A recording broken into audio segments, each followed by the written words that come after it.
Historically, there would have been a step in the preparation of the catechumens on this day. It's still there actually in the present rite in the scrutinium. But there would have been a form of exorcism, and this is the reason for the choice of this gospel.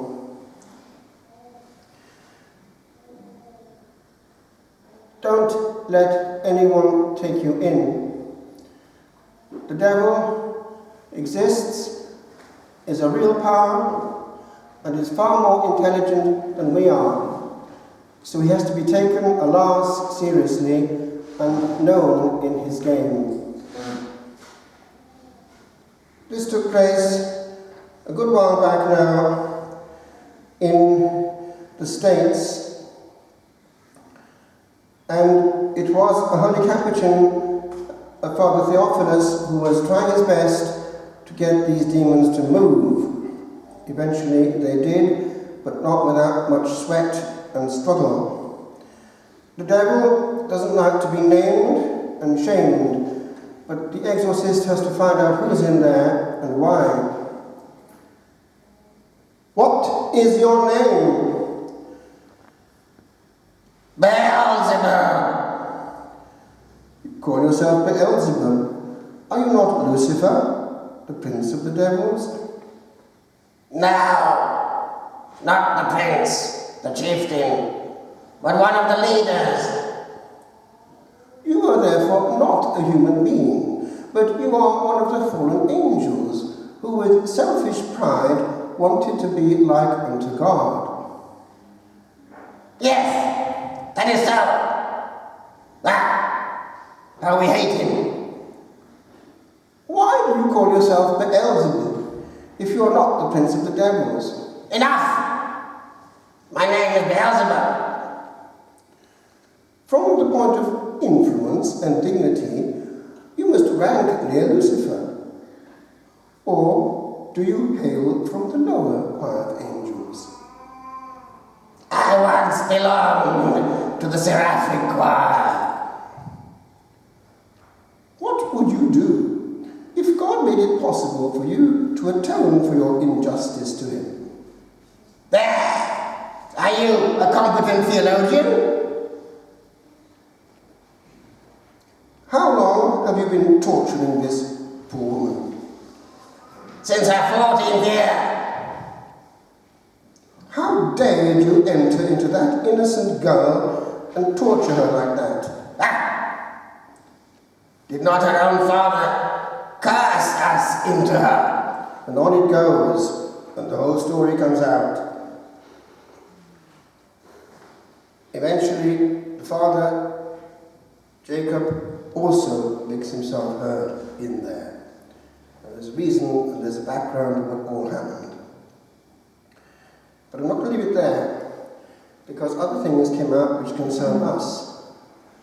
Are you sitting comfortably? Then I shall begin.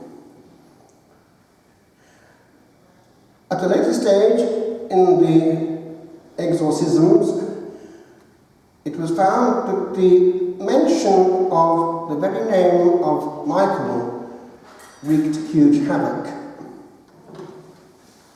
The demon was tortured by that part of the prayer which refers to the solemn petition addressed to St. Michael. He absolutely refused to listen to the statement that St. Michael, as leader of the faithful angels, cast Lucifer, together with his legions, into the very abyss of hell. It was outstanding how much he dreaded the prayer in honor of St. Michael, commonly recited at the end of, now it was still recited until about 1964, at the end of every low mass. And we know it from popular devotion. And the devil was perhaps not absent from its removal. There's a story behind it. I think most of you will have heard it, but I'll repeat it for those who may not have. A rather peculiar circumstance induced Pope Leo XIII to compose this powerful prayer. After celebrating Mass one day, he was in conference with the cardinals. Suddenly, he sank to the floor. A doctor was summoned, and several came at once. There was no sign of any pulse beating. The very life seemed to have ebbed away from the already weakened and aged body. Suddenly, he recovered. What a horrible picture I was permitted to see. He saw what was going to happen in the future.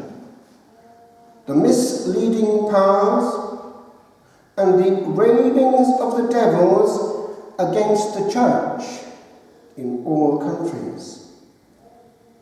But St. Michael had appeared in the nick of time and cast Satan and his cohorts back into the abyss of hell.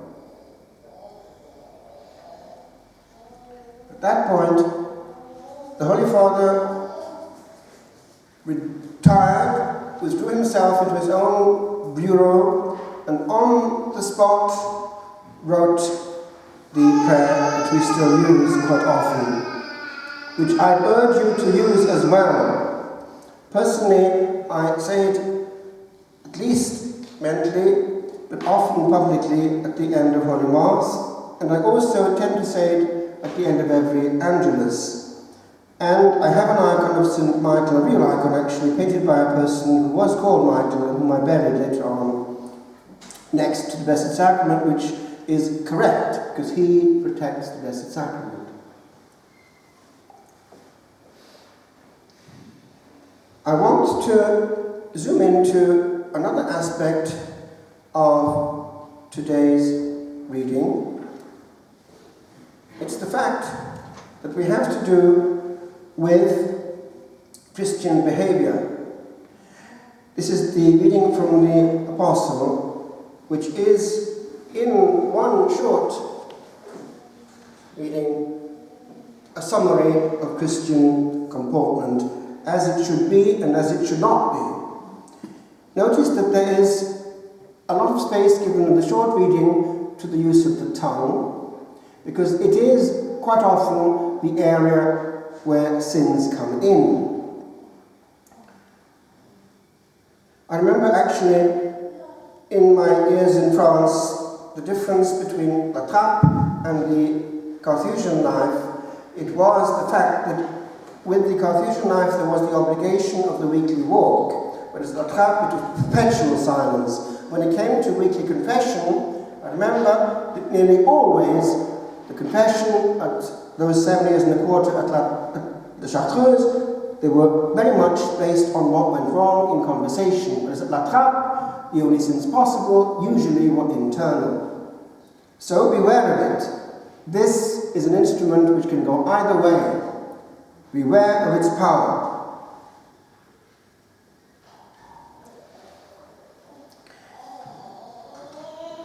Listen to some of the gems and put them into practice, applying them as they may apply it personally. The use of language, and therefore allusions to vulgar, obscene things. Don't go there. But there are occasions when you're likely to go there more than others. The occasions of sin would be to be in the company where it's likely to happen. Therefore, in causa, you're already responsible for what downstream will happen probably. You go for 2 hours to the local pub, sit there at the bar or in the fumes, and you will hear and therefore by osmosis take in and probably in some way collude with obscene talk, bad, dirty jokes.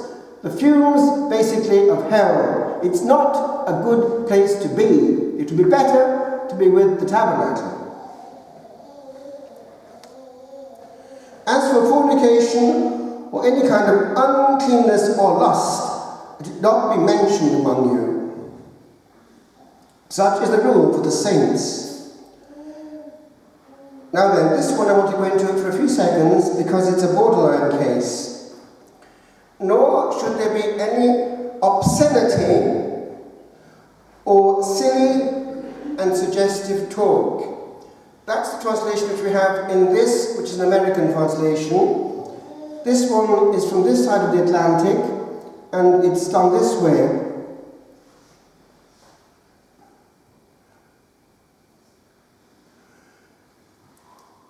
Nor indecent language, nor buffooneries, nor gross witticisms, which are unseemly, but rather thanksgiving. Now, for a second, I'm going to go into this because it has been an area of tension in the monastic life and among Christians since they were first read. St. Benedict condemns loud laughter and anything which might provoke it. He wants dignitas, he wants a certain elegance and otherness in the ambit of the whole Domus Dei, the house of God, which is not just the church but the monastery. Hence a certain ethos, Pax Benedictina. And St. Bernard of Clairvaux, commenting this, paints a picture of the monk who's trying to hold it in. There he is, trying not to laugh. And it comes out through his ears and nostrils, he says. It's contagious. But then the authors have gone into this. Is it actually an outright condemnation? Is the good use of humour also condemned? Or is Benedict wanting this lewdness, this loudness, this other humanness, taking away for the angelic atmosphere of the life of contemplation?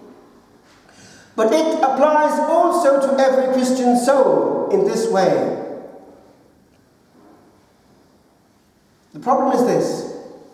The word in the Apostle is eutrapelia. Eu means good, and trapelia is the root of conversing and going around. Therefore, it's good conversation, it's actually urbanity, being able to have the social skills. Now that's the good use of it, which is gone into by St. Thomas Aquinas, when he has a whole article on the question. Because in the pre-Christian philosophers, Aristotle and the Platonic philosophers, it's regarded as a virtue in society. And Thomas Aquinas goes into it in this way. Not to have it is to be similar to the animals who haven't got it.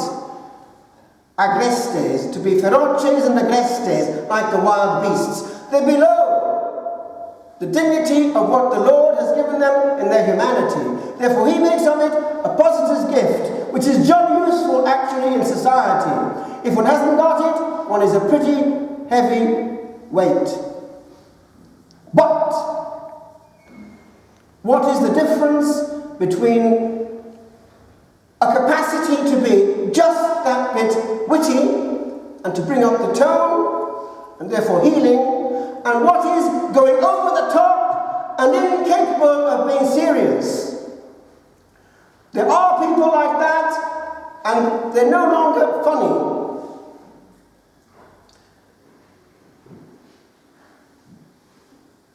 Culture actually can be seen in this.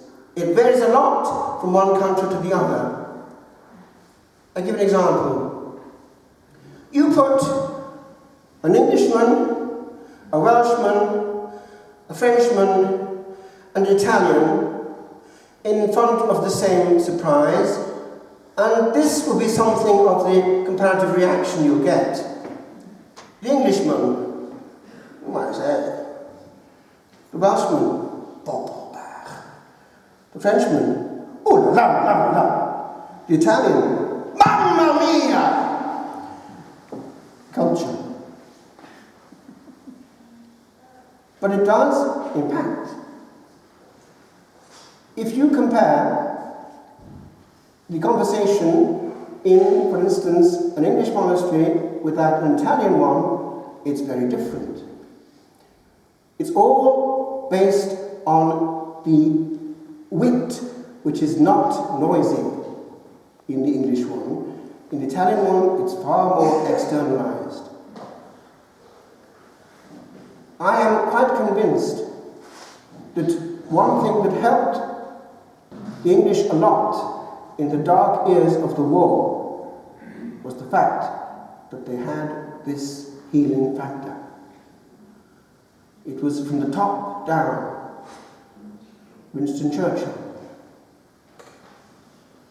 You know, when he went to talk to Stalin after hours in the air, he was having a difficult time, and he was thoroughly annoyed to get any kind of agreement.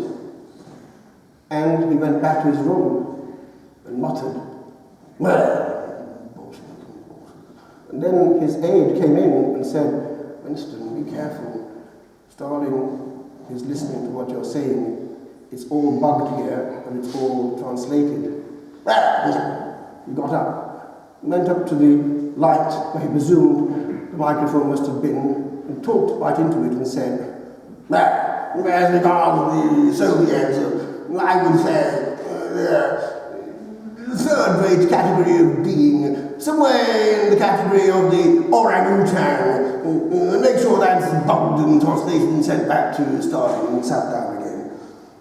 And again, when it came to his habit of drinking a lot, he was told by somebody who knew him well, "Winston, you're drunk. You're horribly, horribly drunk. Madam, you're ugly. You're horribly, horribly ugly. But I'll be sober in the morning." That was the British wit which got us through. And indeed, in the campaign in Africa, Monty, he had it too. It was a terrible war down there. It was so hot for the British. And one time, one of them was so hot, he took off everything, shorts included. So he was in his Adams suit. And then Monty was coming by, he's coming by, he'd get ready, he's coming by, and all ready. So he got hold of a bowler hat, put it on, and lifted it to salute the general. And the general wasn't amused, he was furious. And he said, "It is under no circumstances permitted to wear a bowler hat in the British Army." And so there we were, how they got through it with the morale, which was very different from what was going on the other side. I know because my father was in Germany in 1938, a German student, and the university called him back just in the nick of time. And there the atmosphere was very different. Tension, fear, horror, having to do what you're told. Oh. This is a huge difference in the way we live. And Ireland has held out also well hitherto in the fact that there is joy in the air in its culture. Take it away, place in its place tension and fear, because one word might be wrong and not politically correct. Bring in pressure against the people's will. Ostracize this one and that one for his views, and you've got a subtle change coming in. Which do we want? There's one other thing I want to finish with. It concerns us too as Christians. You know that Beelzebul, the devil, Lucifer, his companions, they are all in one game of causing division. The very name devil means divider. And it's happening in the Christian family and in the church. Don't go there. I would advise you in the present turmoil with regard to what might be threatening us to look in a different direction, at Jesus. Don't spend hours on blogs, on all that's out there. It's far more healthy to realize you're only here once, and an evening spent with the Lord is far more healing than that with souls bitter, bitter, unhappy, unjoyful state.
Qui è Padre, Figlio, que proce